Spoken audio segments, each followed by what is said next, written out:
Deep in the jungle of central Vietnam, there's a wonder of the world. Wow, that is amazing. A lost universe that hides a unique ecosystem. It doesn't happen anywhere else on this planet. I think that's just about the holy grail for a biologist. And a team of scientists and explorers with a mission. This is an amazing cave. Look at that. Absolutely staggering. To investigate a record-breaking contender for the world's biggest cave. Wow. Vietnam's Mountain River Cave, or Son Doong, is uncharted territory. And next to no one has forged the depths of this monstrous cave. The team of pioneers is here to prove that this cave is the largest in the world. This is an absolutely amazing cave. It's huge. We're just in the entrance now. It's going to get so much bigger. That's amazing. Absolutely wonderful. This is definitely a once-in-a-lifetime opportunity. I'm so excited about being here. Practically the first person to set foot into the cave. It's a wonderful opportunity. In 2009, caver Jonathan Sims was one of the first humans ever to enter here. But deep into the long cave passage, he was stopped short by a forbidding rock face. Now he's back with caving expert and expedition leader Howard Limbert. He brings more advanced climbing equipment and a commitment to reach the top of the wall.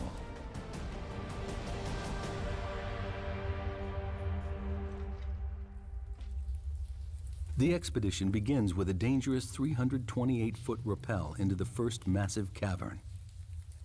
British caver Howard Limbert has led 12 expeditions to Vietnam's limestone caves. This year's expedition into Mountain River Cave is especially dangerous because it's so remote. Anybody can fall, twist their ankle, break their ankle, that could happen. And if that happens, you know, then we've got a rescue on our hands. Rope free, Annette. German zoologist Annette Becher is anxious to enter the unique underground world within. Scientific opportunity and a caving opportunity as well at the same time. It's fabulous. Daryl Granger is here to unravel the mysteries of Mountain River Cave. He's a world expert in cave geology. If this is the world's biggest cave, he wants to know how it grew to such record-breaking size. It's like no other cave I've ever been to. Southeast Asia is famous for its limestone geology, dating back 450 million years. Many large caves litter Vietnam, but here within Kẻ Bàng National Park, Mountain River Cave is certainly the giant among caves.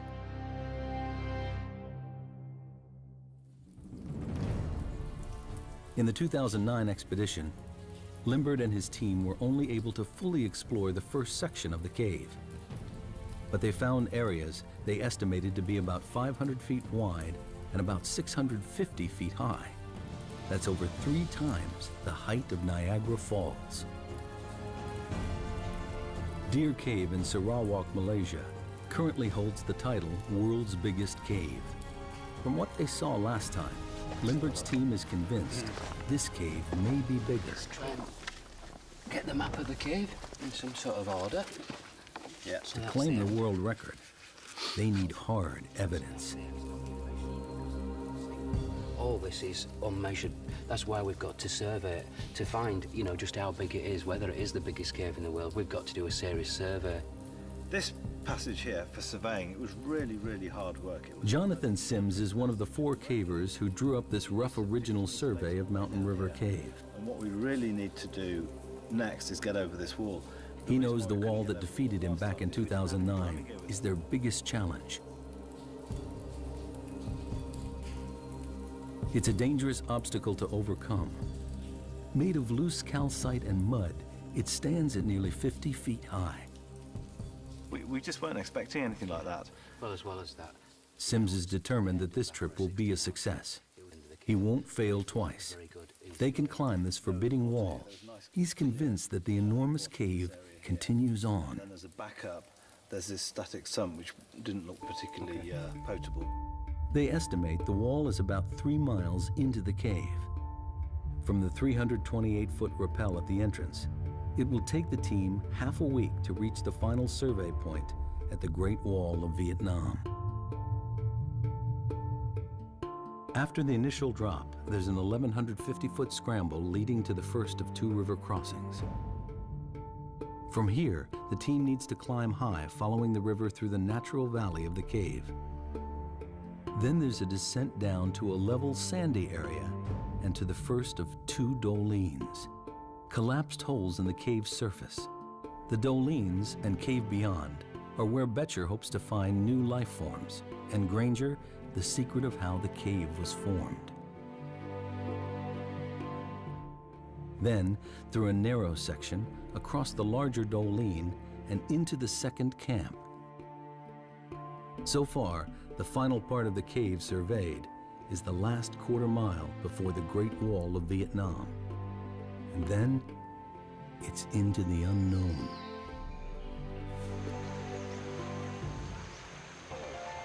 Limbert's caving team has been exploring Vietnam caves since 1990. They picked the Kẻ Bàng Massif for a very good reason. It's a huge limestone area with lots of water, ideal ingredients for cave formation. Where there's no limestone, the rivers are trapped within walls of non-soluble rocks, which hold the water in. But when it does find an exit, the results can be spectacular. The volume and power of the water help create these gigantic caves. Add a monsoon climate with heavy downpours feeding the many rivers here, and the chances of water carving out a colossal cave are even greater. So far, they've discovered 62 miles of caves, but none as epic as this. They suspect additional factors must be at work here. The team needs to navigate difficult, broken terrain to reach their first camp.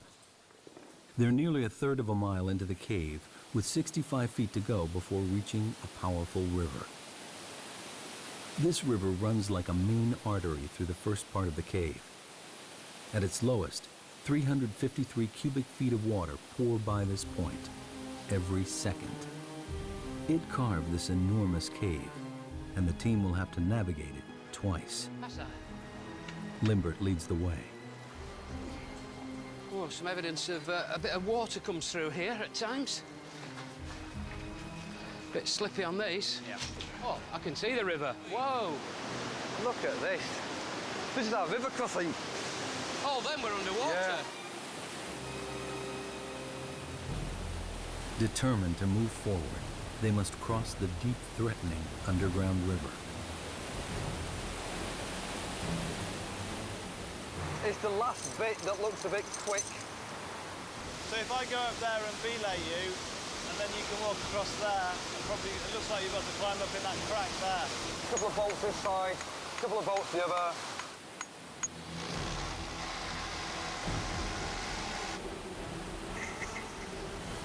It's life and death, really. So, I mean, it has to be right.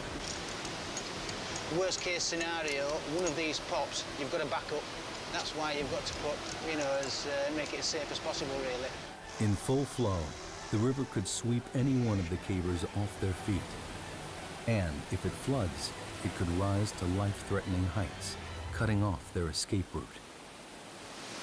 What's the forecast for the next few days? Well, the forecast is good, but you can never be absolutely confident. Limbert chose the timing of the expedition very carefully. It's the end of the dry season, so the river is low. But any unexpected tropical downpour could cause the river to rise dramatically in just hours. Let's do it! Right, guys, you can start crossing.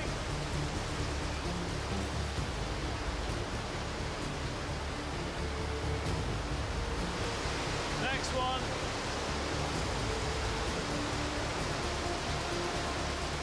The most important thing is that you don't allow the river to sweep you away, because there's a load of rapids just down there, and we're not really quite sure exactly what's in the river beyond that, because we haven't seen it all the way.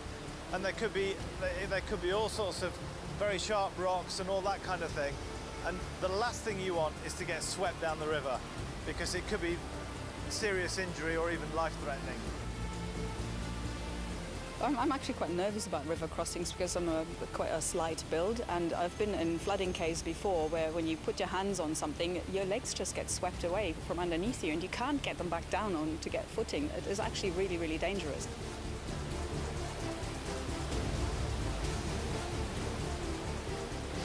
I'll put a plaster block here. Hold on.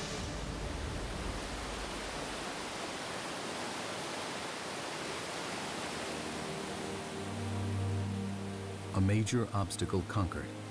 Daryl Granger can now start to really look around. You can see big formations, big stalagmites over there. Check that one out. This is an amazing cave. We came down those big slopes, we've come through the rocks, and we finally made it down to river level. So now we can set up camp here. We can start thinking about what we want to do next in this cave. The Titanic cave is theirs to explore. What is it that makes a cave so big? There's a lot of stories that we can learn from this cave. To claim the world record, Mountain River Cave needs to be consistently higher, wider, and longer than the current title holder, Deer Cave in Sarawak, Malaysia. When you're talking about largest caves in the world, there's no doubt there's some very, very long caves. And if you went on pure volume, many, many caves are bigger than this cave on pure volume. It's pure dimensions of a whole single passage like this that continues for 5 kilometers is pretty unique in the world. Mountain River Cave runs in an unusually straight line from north to south without any deviation. So let's get underway, let's get started, okay? Okay. Granger believes the water in the oldest section of the cave could offer an explanation as to why this cave is so enormous. Highly erosive, extremely acidic water rushing over pure limestone may be the answer. To confirm his theory, Granger needs to draw a sample. Okay, so right now I'm taking a pH measurement. I have a pH probe here. We have to leave it in the water for a little while to equilibrate. That'll tell us the pH of this water. pH levels range from 0 to 14. The lower the pH number, the stronger the acid. To be out of the ordinary, Granger's looking for a reading lower than 7, which is neutral. On the surface, tropical rainstorms flood the vegetation and seep down through the soil. Along the way, the water picks up carbon dioxide, which makes it acidic. High levels of acidity would make the water flowing into Mountain River Cave more effective at seeping its way through the rock. All right, so my pH should be finished now, and we have about pH 7.5. So that's pretty typical, maybe a little bit on the low side.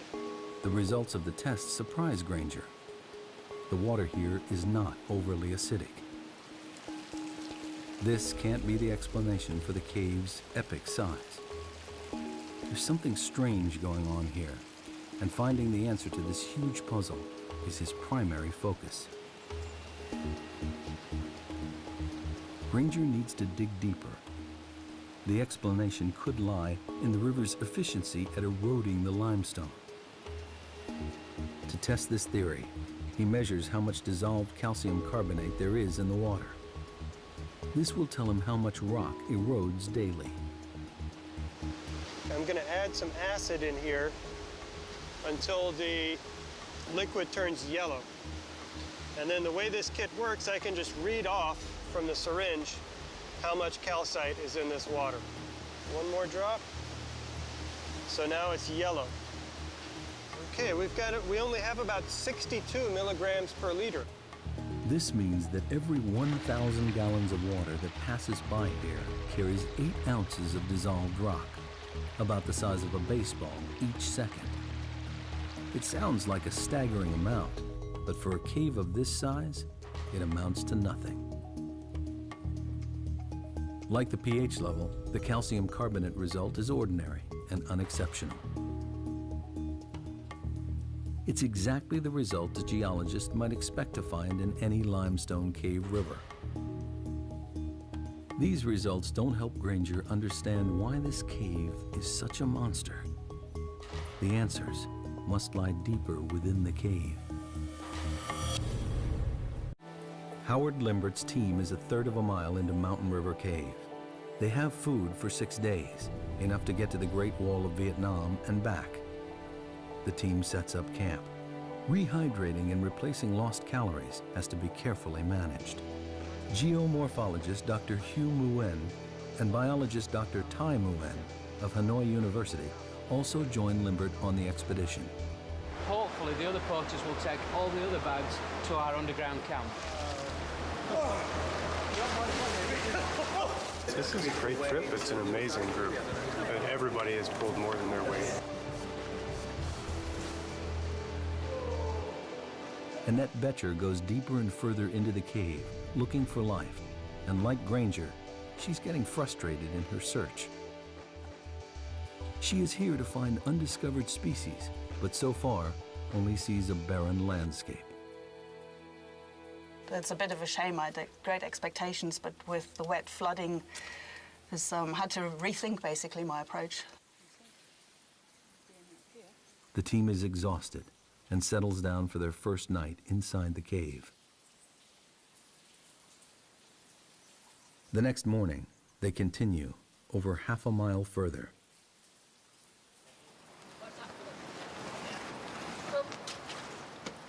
Daryl Granger has explored some of the largest caves in the world. But this one is about to reveal something he's never seen before. Deep in the heart of Mountain River Cave lie the magical and mysterious dolines. Wow. Yeah.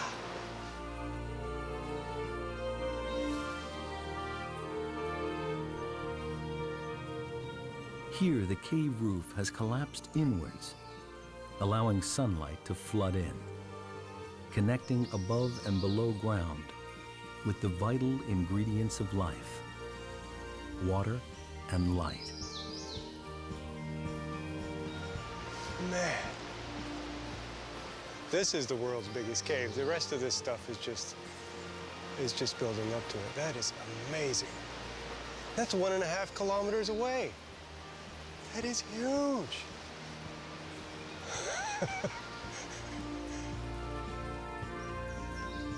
But that looks like, it's 100 meters away, like we're in a normal-sized cave. That's 1.5 kilometers. It's hard to even imagine how big that passage is.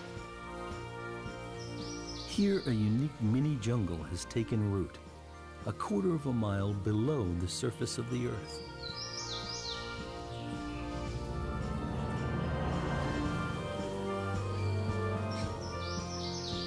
Seeing the jungle, basically, in the middle of the caves is one of the most beautiful sights. It's just absolutely incredible. It's got to be one of the wonders of the world. It doesn't happen anywhere else on this planet. I think that's just about the holy grail for a biologist. For Granger, the doline is an unexpected window into the structure of the limestone here.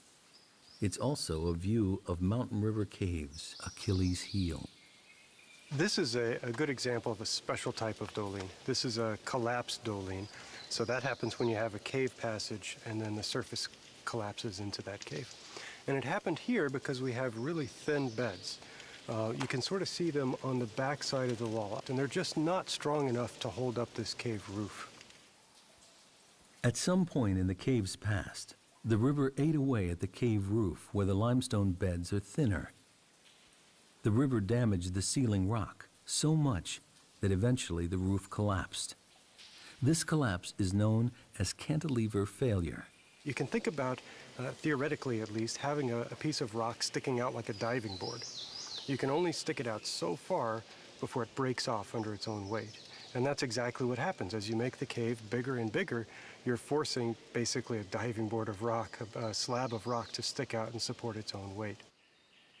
The limestone beds in this part of Vietnam are especially thick, with very few cracks or weak points. The river tunnels through this landscape, challenging the strength of pure limestone.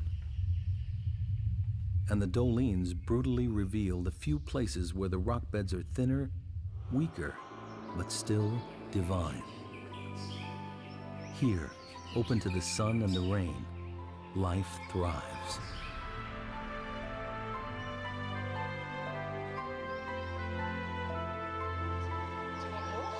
Dr. Tai Nguyen and Annette Betcher are the first to climb into the undergrowth.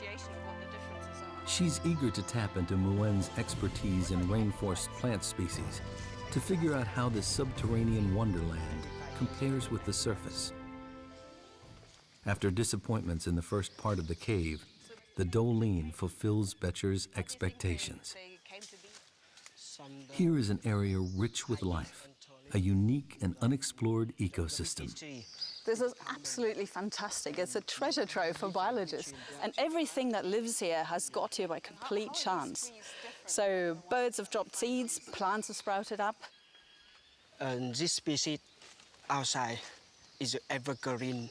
Okay. Yes. Right. But here it's fall down the leaf in the winter, I think so. Okay, so you think it's evergreen outside, but yes. it's deciduous in here. And so the young leaves, are those the red leaves? Are those young leaves? Okay, right. Betcher had hoped to find new species of plants, evolved to flourish in this strange underground world. But Nguyen doesn't see examples of unique evolution. Instead, he thinks the plants in the Doline are showing extreme adaptation. It's a process known to biologists as phenotypic plasticity. In particular in plants, their outer form is very variable. They can adapt themselves very much to their environment. So there could be two plants that are perfectly the same species, have the same DNA, but because they're in a different environment, they actually look quite different. That's the plasticity bit. So I think we're seeing an example of spectacular phenotypic plasticity. Unique adaptations appear throughout the Doline. In the tropics, trees are usually evergreen due to the absence of seasons. But down here, they're deciduous, with sparse foliage and narrow trunks. Dr. Nguyen theorizes that this is how the trees adapt to the comparative lack of water and shortage of light.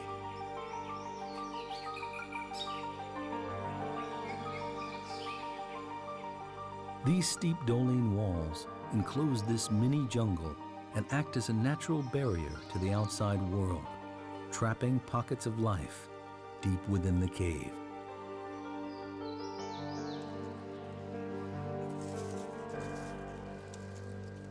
Betcher looks for soil thick enough to lay some surface traps.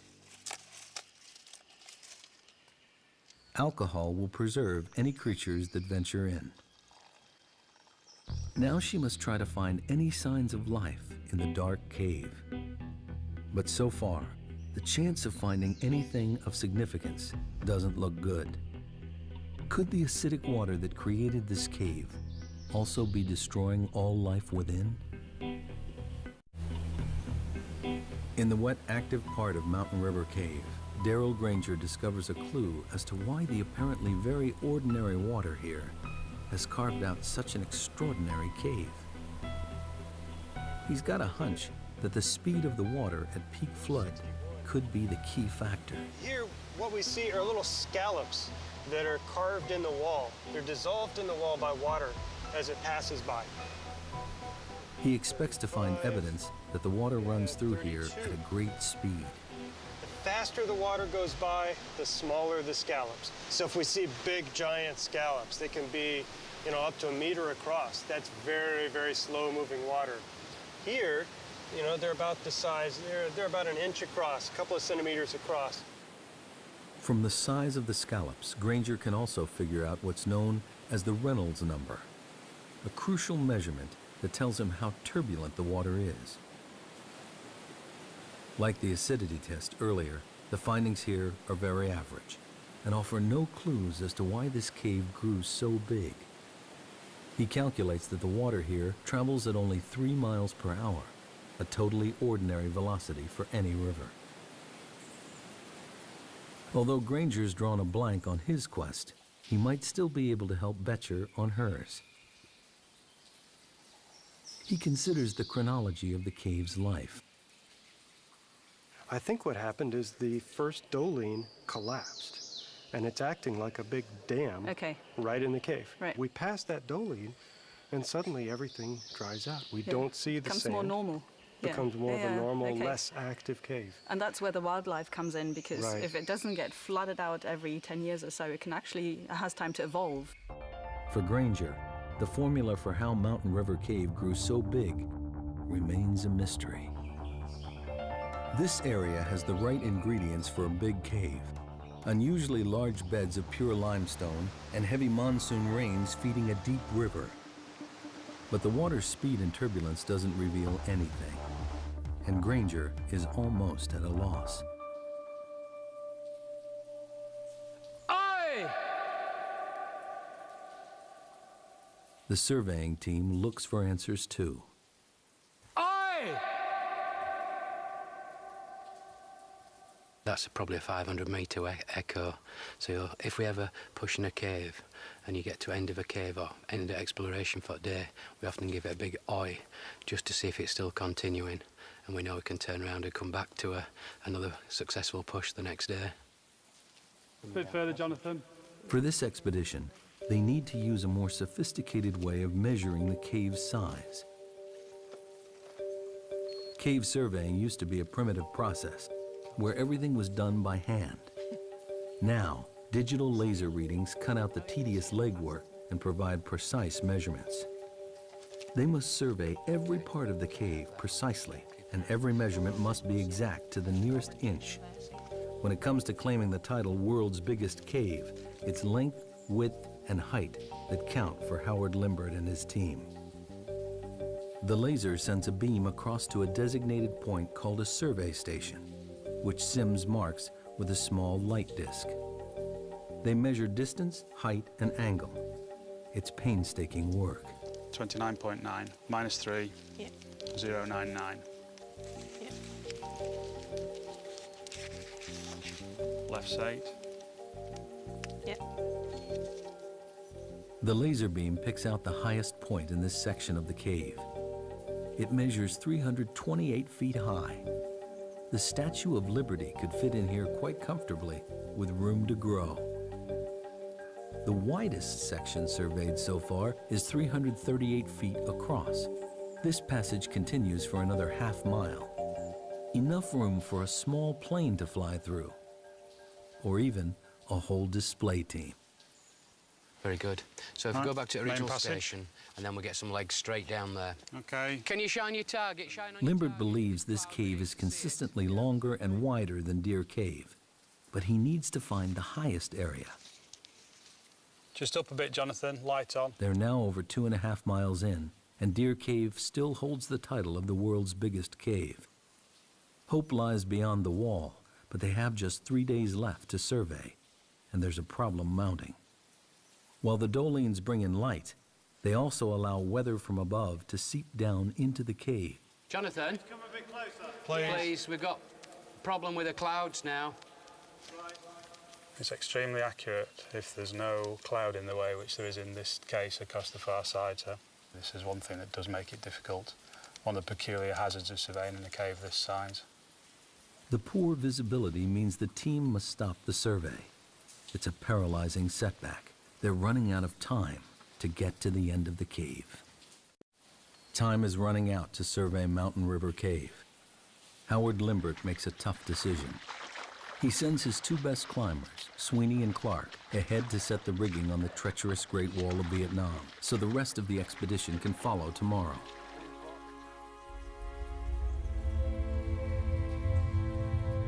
If they can't scale it, they may not finish the survey, and we'll never know just how big this cave really is.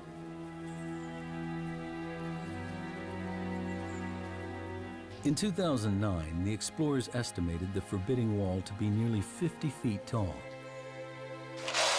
Now, Clark and Sweeney think it's much bigger, estimating 200 feet, nearly the height of a 20-story building.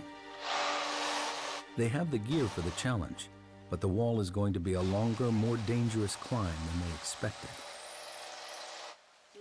Geologists call this a flowstone, rock made weak and fragile by water dripping from the ceiling.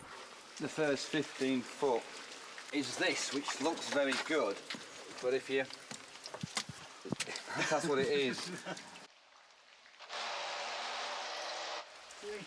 This wall could be the mission's downfall. That's just mud and gravel, is that? Ouch. It soon becomes clear this cave is not going to give up its secrets without a fight.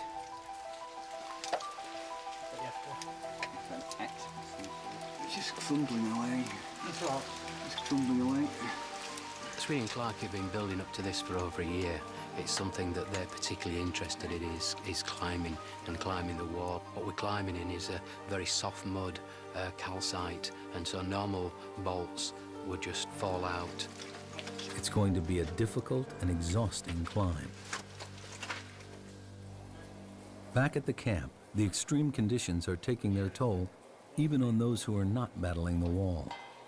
What can be quite difficult is just living in can be quite squalid conditions. You've got to keep things clean. It's very dirty at times. You're getting sand and dirt in everything, be it your caving equipment, all his clothes. Feet are a big problem because you're continuously wet or sweating or going through rivers. We often get what we believe is a fungal infection of the feet.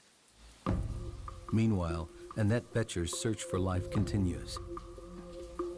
She came to Mountain River Cave to find new species, but with only a mile or so to go before the wall, she has yet to discover anything out of the ordinary.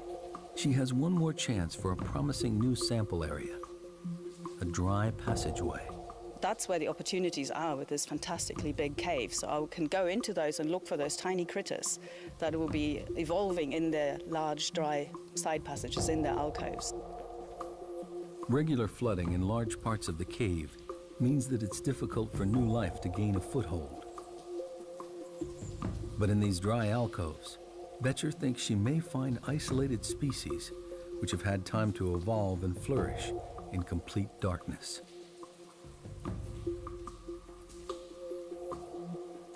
The smaller and more primitive the species, the better equipped it is to evolve quickly. Evolution takes a long time. If you have something like 2 or 3 generations a year, you can evolve at much greater speed. And mammals don't tend to have those generation times, so a white blind butt in the cave is unlikely. Because of the cave's sheer size, species can easily get cut off from each other. In isolation, Betcher believes it's possible for weird and wonderful offshoots to evolve. Oh my word, look at these. Zoologist Annette Betcher finally strikes gold in Mountain River Cave. This is the first white woodlouse that I've seen ever in the cave. On the surface, they would be dark colored, probably dark gray, slate gray or black. This is not something I expected to find here, so I'm very pleased. Come on. I'm almost 100% certain that this is a new species. And the reason being is that to have a new species, you need isolation, geographical isolation, but this is a pretty isolated place. They look different. There's nothing nearby that I've seen that's got no pigmentation. It's a woodlouse, all right, but it'll be a new species of woodlouse, and it'll be specific to Son Doong. It's about as good as it gets. It's a fantastic discovery for Betcher, a species that has adapted to its environment and survived the great floods of water that helped create this cave. Well, there's absolutely no chance that anybody's ever seen these creatures before, and that's what really excites me. It's a wonderful discovery. The woodlouse is a clear sign for Betcher to what's happening here. In the cave, the key to adaptation is being able to keep up with the ever-changing environment, and the organisms that most successfully adjust to the prevailing conditions have a better chance of survival. When I set off, I had actually fairly low expectations. So finding the white woodlouse is much better than I expected. I'm very excited about it. The woodlouse's evolutionary path has enabled them to survive and prosper in an environment never seen anywhere else. I would expect a cave new cave species probably to be pigmentless, so looking white to us and be blind. I don't think that the woodlice we found are blind. They don't seem to have rudimentary eyes, and they can certainly sense light. So they are adapted to the cave environment. They just haven't gone the full way yet, so there's room for them to evolve more. And the next step would probably be for them to lose their eyesight. A once-in-a-lifetime breakthrough, Boettcher discovers new life within the Doling. A breakthrough in evolution attributed to the awesome scale of this lost world. Back at the camp, time is running out.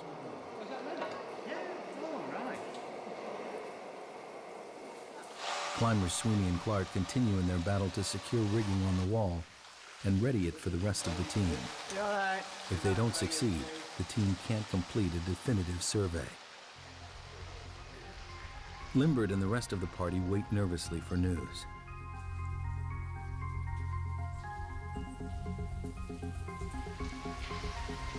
As time runs short, Darrell Granger is convinced he's near to cracking the geological puzzle of why this cave is so large.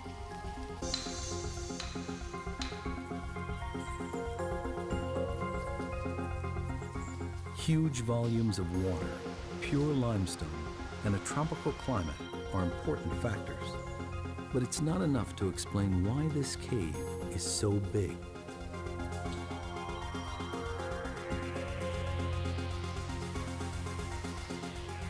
In a bid for answers, he returns to his maps of the region.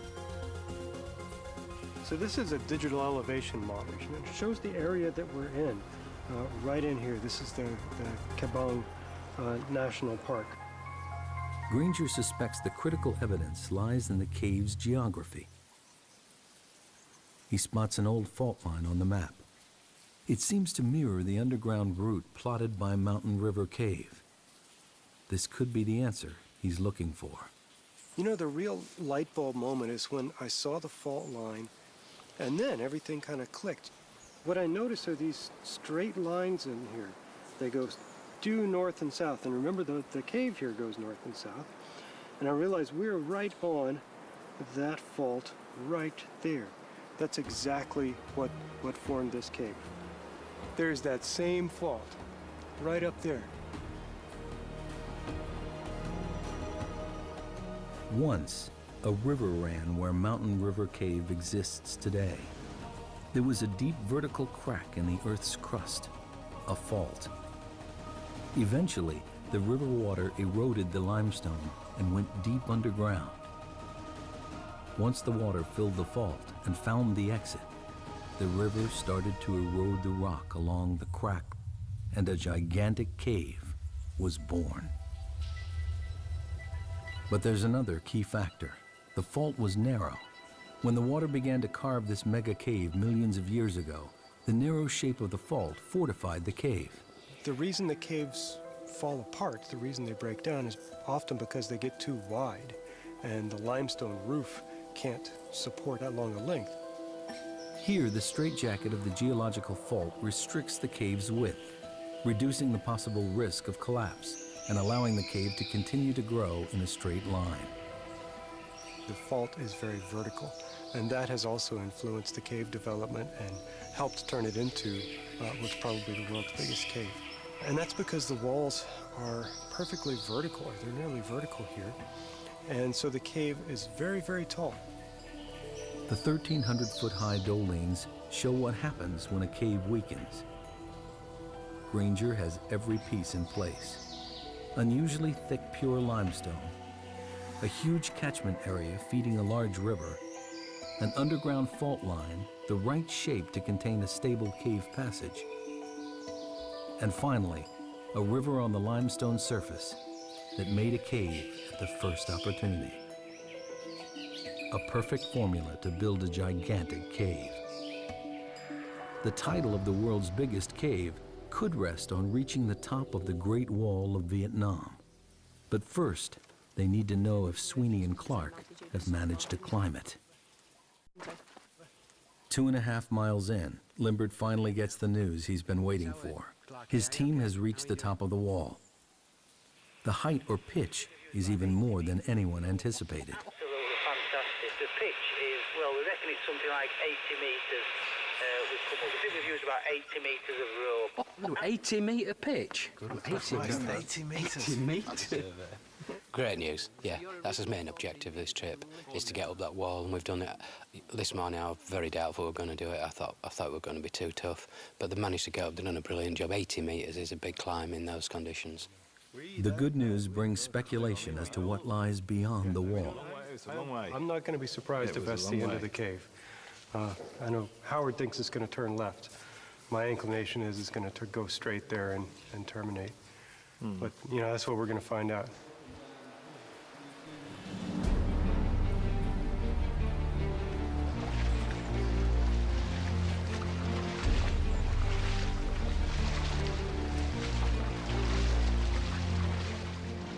The final hurdle now awaits Limbert and his team as they push on to join Sweeney and Clark at the Great Wall of Vietnam.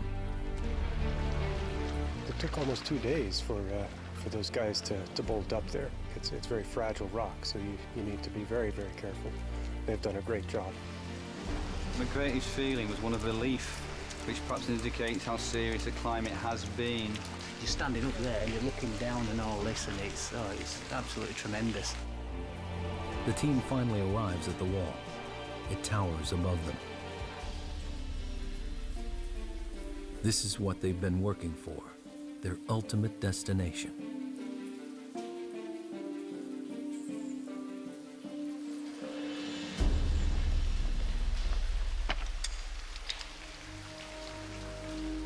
Limbert and Jonathan Sims are looking for a section of the cave that beats the highest point in Deer Cave.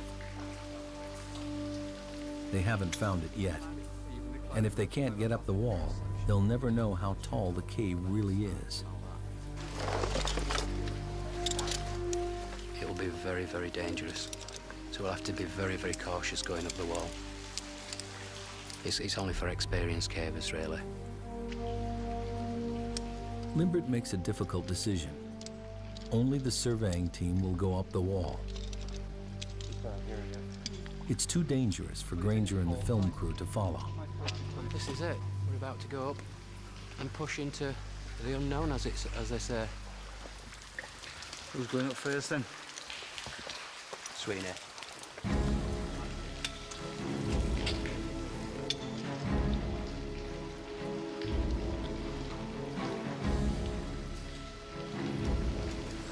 Ready to rock. You just have to hold a bit of tension for the first bit like that. We're all on tenterhooks waiting to get over this wall to see what's next. Yeah. The film crew rigs one of the cavers' helmets with a camera to record the climb. Okay, say this. Yeah, left of it, down centre of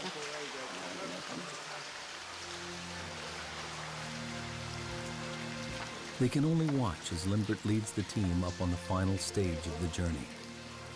It's a whole team effort. I mean, it isn't just a few people going up a wall. It's the whole build-up. It's the sort of year of planning. It's all the prep. It's the porters. It's absolutely everything that gives a few people the chance to do something like this right at the end. The cavers attack the Great Wall.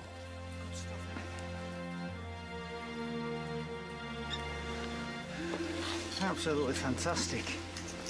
This is something else, is this? Look at that. They have succeeded in the most difficult part of the expedition. The Great Wall of Vietnam. This huge flowstone, nearly the height of a 25-story building, is conquered at last. But the elation is quickly followed by disappointment. As Granger suspected, Mountain River Cave ends here. An exit to the outside jungle lies just 984 feet beyond the wall. With no more cave to survey, the team gathers the final measurements from the top of the wall to the ceiling. The highest point in Deer Cave is 574 feet. They've just climbed 236 feet up the wall and can now calculate the height of the whole passage. 45.8. Sims reads the final crucial measurements. 188. Can you just do the height of the passage there, Jonathan? Yep, It's massive. Absolutely huge. Absolutely huge. Finally, they get the readings they've been waiting for. It's 96.4. 96.4! That's incredible. Spot there, were you? Jesus. That's incredible. Altogether, the measurements show Mountain River Cave is the world's biggest, with the passage continuously higher, wider, and substantially longer than any other cave in the world. It's a fabulous cave, a really, really fabulous cave. Really enjoyed ourselves. We had a great time. We're having a really, really good time. It's just mind-blowing stuff, is this? It really is, and it just don't get much better. This has been a tremendous experience for me. I feel very lucky to have been invited on this trip to see the world's biggest cave and try to figure out the science behind this cave. Just very privileged and lucky to be along on this trip with Howard and his team.